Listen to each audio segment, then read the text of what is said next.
پیارے بہن بھائیوں، کیا حال ہے؟ ہوپ آپ سب ٹھیک ٹھاک ہوں گے، جہاں رہیں خوش رہیں، آباد رہیں، اللہ کے سائے میں رہیں، اس طرح مسکراتا رہیں۔ گائز، سب پہلے آپ سب کو میری طرف سے بہت بہت ربیع الاول مبارک ہو۔ اس مہینے میں آپ کو میرے چینل پہ اسلامی ویڈیو ملیں گی۔ اس مہینے کے بعد جو سے عام روٹین میں ڈیلیز کے ولاگ ہوتے ہیں وہ آیا کریں گے۔ اپنی ویڈیو کو شروع کرتے ہیں۔ ویڈیو کو لائک کیجئے، شیئر کیجئے، چینل میں لازمی سبسکرائب کیجئے، ساتھ ہی بیل آئیکن کو دبانا ہرگز مت بھولیں۔ صلی اللہ علیہ وآلہ وصحبہ وبارک وسلم۔ اللہ نے امام الانبیاء حضرت محمد صلی اللہ علیہ وآلہ وسلم کی ذات کو اولین و آخرین غرض یہ کہ تمام عالمین کے لیے رحمت بنا کر بھیجا۔ قرآن مجید میں ارشاد ہوا، پس اگر تم پر اللہ کا فضل اور اس کی رحمت نہ ہوتی تو تم یقین خسارہ پانے والوں میں ہوتے۔ گویا انسانیت کا سب سے بڑا سرمایہ رحمت دو عالم صلی اللہ علیہ وآلہ وسلم ہے، جس سے اسے خسارے اور گھاٹے سے نجات ملی۔ تمام عالمین اور جہانوں پر رحمت بنا کر بھیجنے سے واضح ہو گیا کہ وجود مصطفیٰ صلی اللہ علیہ وآلہ وسلم تمام وجوبات سے پہلے خلق ہوا۔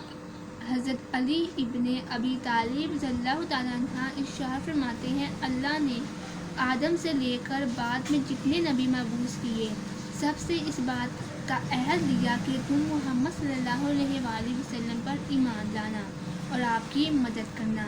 تمام انبیاء یہ عہد اپنی قوم سے لیا کرتے تھے۔ امام جعفر صادق رحمۃ اللہ سے روایت ہے کہ حضرت امیر المؤمنین علی ابن ابی طالب رضی اللہ تعالیٰ عنہ نے فرمایا کہ خداوند عالم نے رسالت مآب محمد مصطفیٰ صلی اللہ علیہ وآلہ وسلم کا نور آسمانوں اور زمین، عرش و کرسی، لوح و قلم اور بہشت و دوزخ کی خلقت اور تمام پیغمبروں کی پیدائش سے 4,24,000 پہلے پیدا کیا۔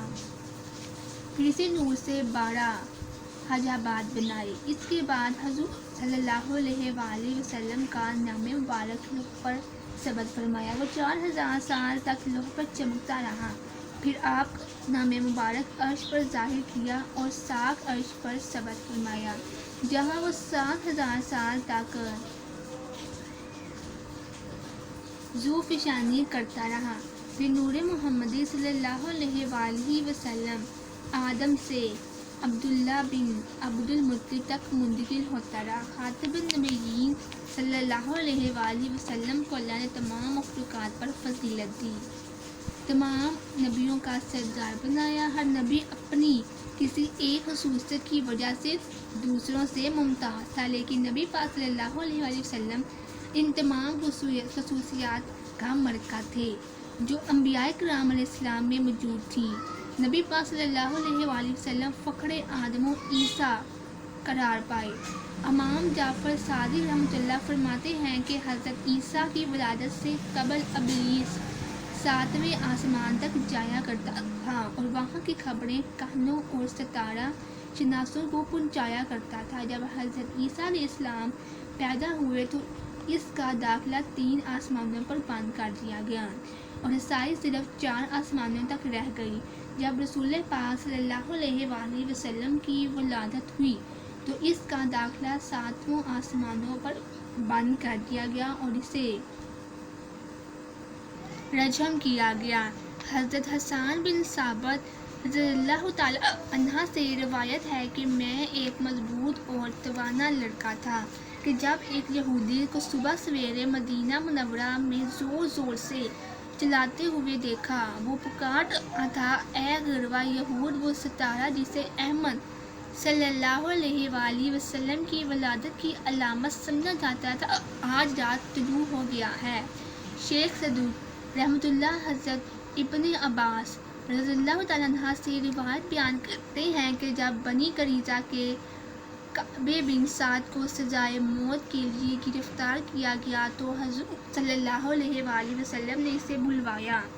آپ صلی اللہ علیہ وسلم نے اس سے پوچھا، اے کعب، کیا تجھے ابن حباش کی وصیت سے کچھ فائدہ نہیں پہنچا؟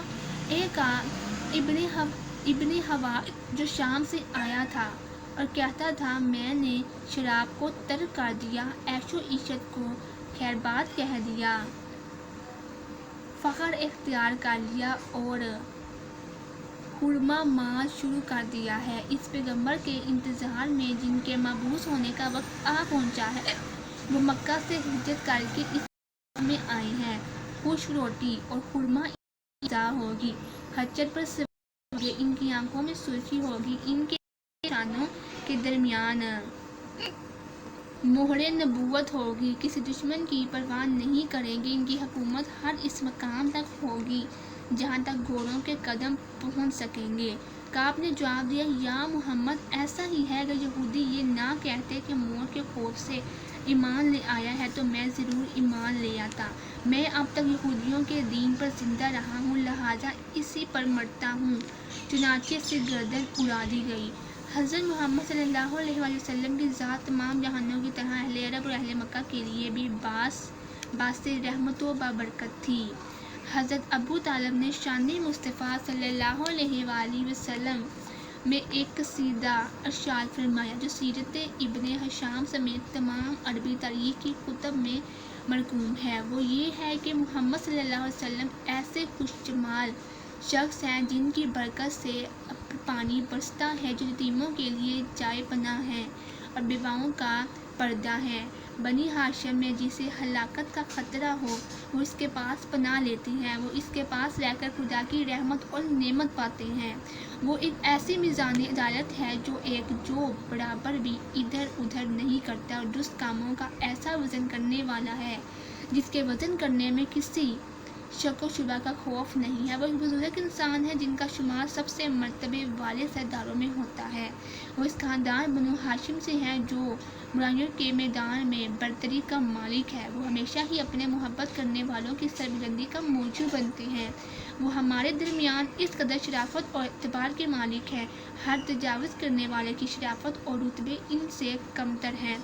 حضرت فاطمہ بنت اسد رضی اللہ تعالیٰ عنہا سے منقول ہے کہ ہمارے گھر کے صحن میں ایک درخت تھا جو مدتوں سے خشک ہو چکا تھا۔